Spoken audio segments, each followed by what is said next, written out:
Hi everyone, welcome to Magnet Brains Hindi Medium. This is your English educator Palak Rakhyani.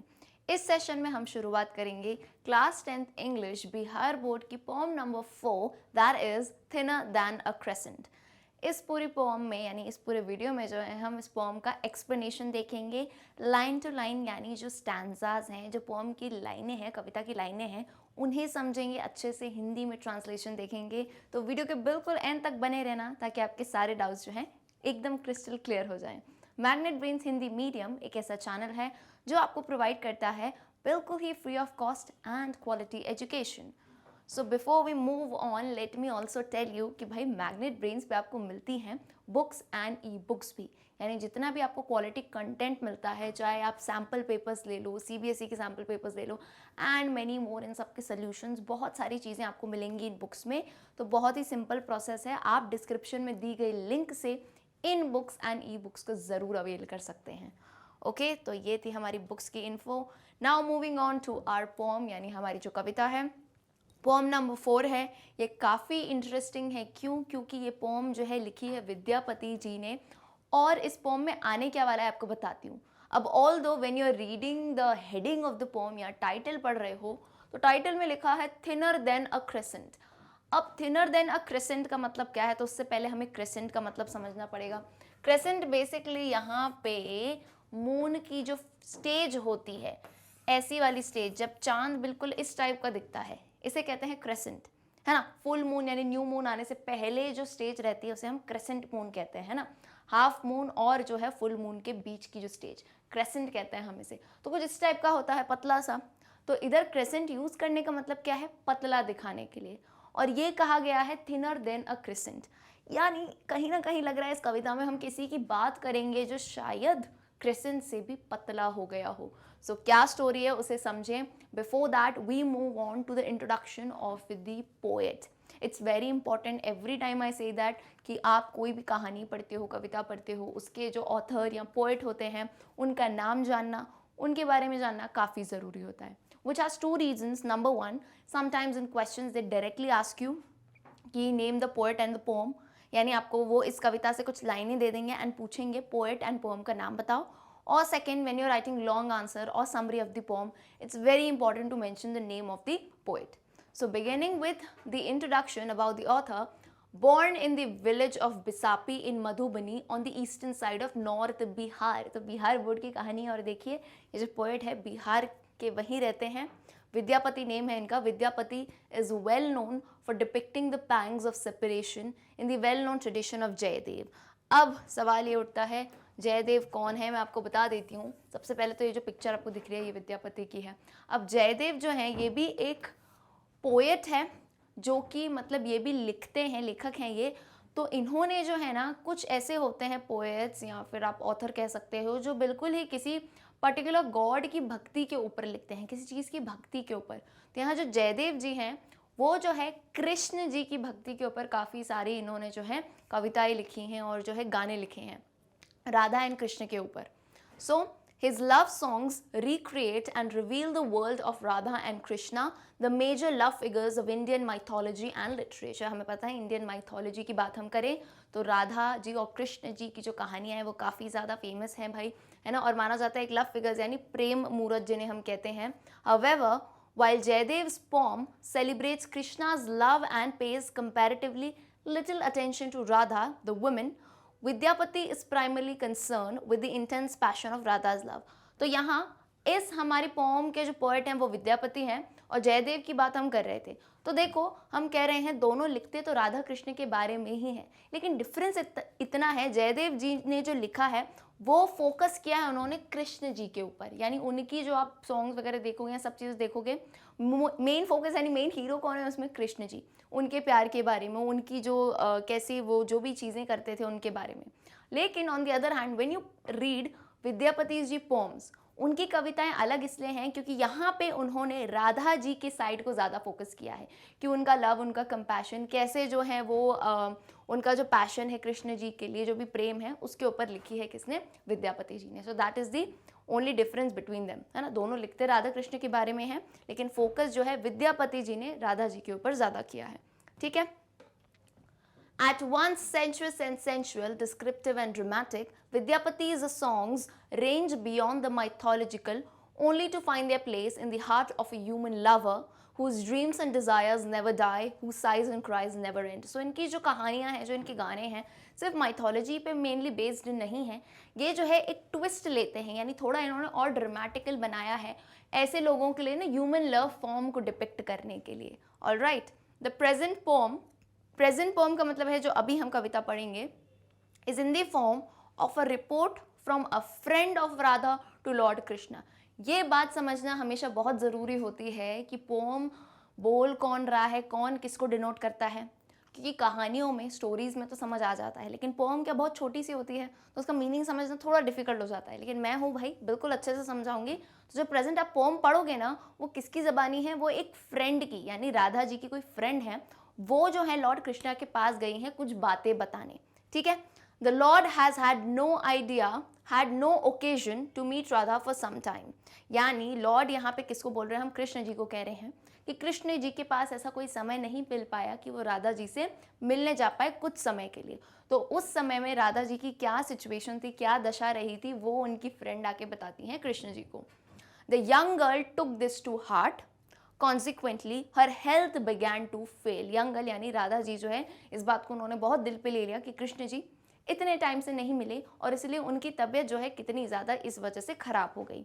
Greatly concerned over this condition of Radha, the anonymous friend runs to Lord Krishna to report this. यहाँ पे anonymous का मतलब है unknown. यहाँ पे आपको friend का नाम नहीं बताया जाएगा, बस इतना है कि उनकी कोई सहेली है जो कृष्ण जी से राधा जी की जो हालत हो गई है वो बता रही हैं. Okay, all right. सो काफ़ी आई थिंक इंटरेस्टिंग होने वाली है ये poem. Beginning with the poem, काफ़ी शॉर्ट पोएम है, लेकिन इसमें बहुत ज़्यादा जो है आपको देखने को मिलेगी कहानियाँ या क्या बातें. Her tears carved a river and she broods on its bank, hurt and confused. अब यहाँ ये जो लाइन्स है मैंने आपको क्लियरली बता दिया, ये कौन बोल रही हैं, उनकी फ्रेंड कृष्ण जी को बोल रही हैं, राधा जी की फ्रेंड कृष्ण जी को. सो ओवर हेयर सबसे पहली चीज़ हमें नोट करनी है हर.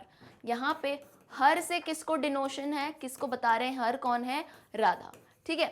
हर tears carved a river, tears यानी आंसुओं से, कार्व्ड का मतलब क्या होता है, किसी चीज़ से बनाना. तो उनके आंसुओं से जो है एक नदी बन गई है, ऐसा उनकी दोस्त जाके बता रही हैं कि वो इतना रोई हैं कि उनके आंसुओं से एक पूरी की पूरी नदी बन गई है. अब एक बात मुझे बताओ, यहाँ पे एक फिगर ऑफ स्पीच यूज़ किया गया है, एक अलंकार यूज़ किया गया है जिसका नाम शायद आपने पहले कभी सुना होगा. इसे हम कहते हैं हाइपरबोले. अब हाइपरबोली क्या होता है, हाइपरबोली एक फिगर ऑफ स्पीच है जिसमें हम किसी बात को बहुत ज़्यादा एग्जैजरेट करते हैं. एग्जैजरेट का मतलब बेसिकली यहाँ क्या होता है, एग्जैजरेट मतलब बड़ा चढ़ा के बताना. अब तुम्हें प्रैक्टिकली पता है कि आंसुओं से नदी तो नहीं बनेगी, लेकिन उस बात की गहराई को बताने के लिए उन्होंने ये लाइन यूज़ की. इसका एक्चुअल मतलब क्या है कि वो बहुत ज़्यादा रोई हैं. So this type of figure of speech is hyperbole. So I hope आप सब जो है इसे ज़रूर से नोट डाउन कर दीजिए. स्पेलिंग क्या है, HIPERBOLE. This is a figure of speech. So her tears carved a river, उनके आंसुओं से एक नदी बन गई. And she broods on its bank, hurt and confuse. Brood का मतलब क्या होता है, किसी चीज़ के बारे में बहुत ज़्यादा ओवर थिंक करना, बहुत ही दुखद तरीके से सोचते रहना. तो यहाँ इन पूरी लाइन्स का एक्चुअल मतलब क्या है कि उनके आंसुओं से जो नदी बनी थी उसके ही किनारे, बैंक यानी उसके ही किनारे बैठ के जो है वो ओवर थिंक, यानी नहीं अपन किसी गहरे थॉट में डूबे रहते हैं, कोई बहुत बुरी चीज़ हुई तो बस उसे सोचते ही रहते हैं और वहीं बैठ के वो सोचती रहती हैं, हर्ट एंड कन्फ्यूज, यानी उन्हें किसी चीज़ का होश नहीं है, वो बस दुखी होके एक जगह बैठ के सोच रही हैं और बहुत ज़्यादा रो रही हैं. सो इन लाइन्स का ये मतलब था. I hope it is very clear. तो इसी का क्विकली से हम हिंदी ट्रांसलेशन देख लेते हैं. उसके आंसुओं ने किसी नदी का रूप ले लिया है और वह उसके किनारे सोचती रहती हैं, चोट खाई हुई और अस्त व्यस्त यानी बहुत ज़्यादा परेशान. Coming to the next lines. You ask her one thing, she speaks of another. Her friends believe that joy may come again. At times they banish hope and cease to case. अब यहाँ सबसे पहले हम first 2 lines का meaning समझेंगे.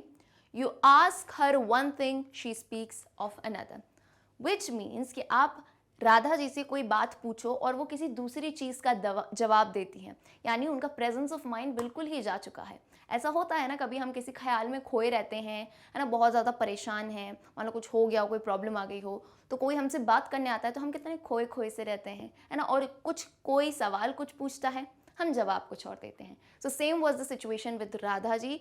उनसे आप कुछ एक चीज़ पूछो and she speaks of another.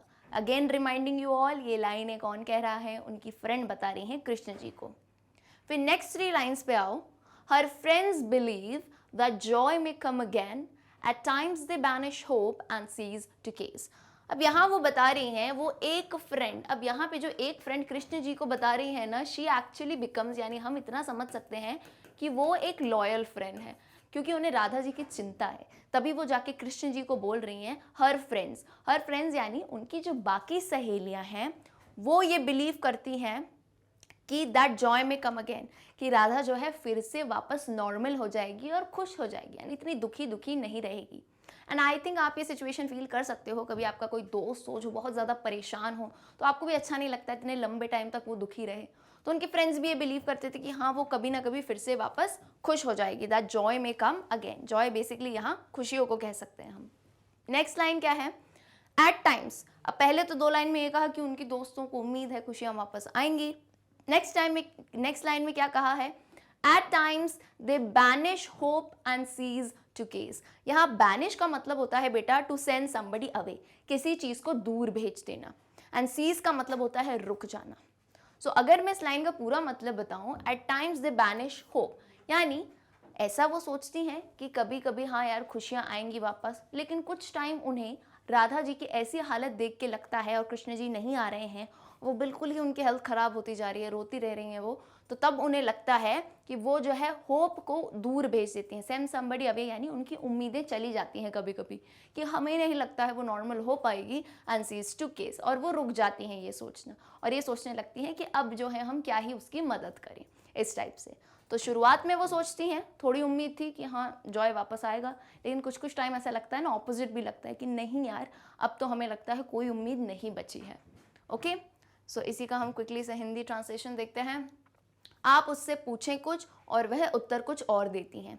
उनकी सखियों को आशा है कि आनंद फिर छलकेगा, कभी उनकी आस गायब हो गई है और विषय पर अटक ही गई है कि भाई अब क्या करें, हम सोचते ही रहते हैं कि जो है वापस वो खुश हो पाएंगी या नहीं।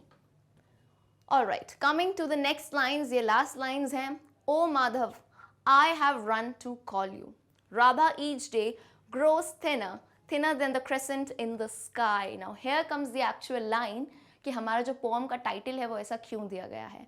अब सबसे पहली चीज़ आप देखो, यहाँ लिखा है ओ माधव। यहाँ पे माधव जो है कृष्ण जी का ही दूसरा नाम है, कृष्ण जी को माधव भी बुलाया जाता है। तो वो जो फ्रेंड है, वही जो लॉयल फ्रेंड उनको बात बता रही हैं, उनको बोलती हैं ओ माधव या oh Krishna, I have run to call you, मैं यहाँ पे आपको बताने आई हूँ, बुलाने आई हूँ कि Radha each day grows thinner, Radha जो है हर दिन इतनी, थिनर का मतलब क्या है, दुबली पतली, होता है ना कि वो इंसान बीमार हो, रो रहा हो तो कैसा दुबला पतला सा हो जाता है बिल्कुल ही। तो वो बोल रही है Radha each day grows thinner than the crescent in the sky, यानी आसमान में जो क्रिसेंट मून होता है इस टाइप का कितना पतला होता है, तो उससे भी पतली होती जा रही है राधा जी। तो मैं तुम्हें बुलाने आई हूँ, आप आ जाइए उससे मिलने। Okay, what is crescent? A curved shape that is pointed at both ends like the moon in its first and last stages. I hope this is very clear. Quickly से इसका ट्रांसलेशन देखते हैं। हे माधव, मैं आपको बुलाने दौड़ के आई हूँ, राधा प्रतिदिन दुबली होती जा रही है, आकाश के कटे हुए दूज की, यानी दूज का जो होता है ना चांद, उससे भी अधिक थिनर होती जा रही है। सो आई होप कितनी इंटरेस्टिंग कहानी लगी होगी, एंड जो टाइटल है वो भी क्लियर हो गया होगा कि कैसे जो है यहाँ पे थिनर देन द क्रिसेंट में हम राधा जी को रेफर कर रहे हैं। I hope it's very clear. So with this we end with poem number 4. काफ़ी short and sweet poem थी. I hope explanation बिल्कुल clear हो, and अगर clear हुआ हो तो do tell me in the comment section, and don't forget to like, subscribe and share the video. जो students new हैं उन्हें बता दूँ कि Magnet Brains provide करता है बिल्कुल ही free education सिर्फ और सिर्फ आप सभी के लिए। Over here these are our top courses in English and Hindi medium both, यानी जितने courses दिख रहे हैं आपको बिल्कुल ही free and quality content के साथ हैं। So see you all in the next session, जिसमें हम इसी poem के question and answers को cover करेंगे। See you all till then, goodbye.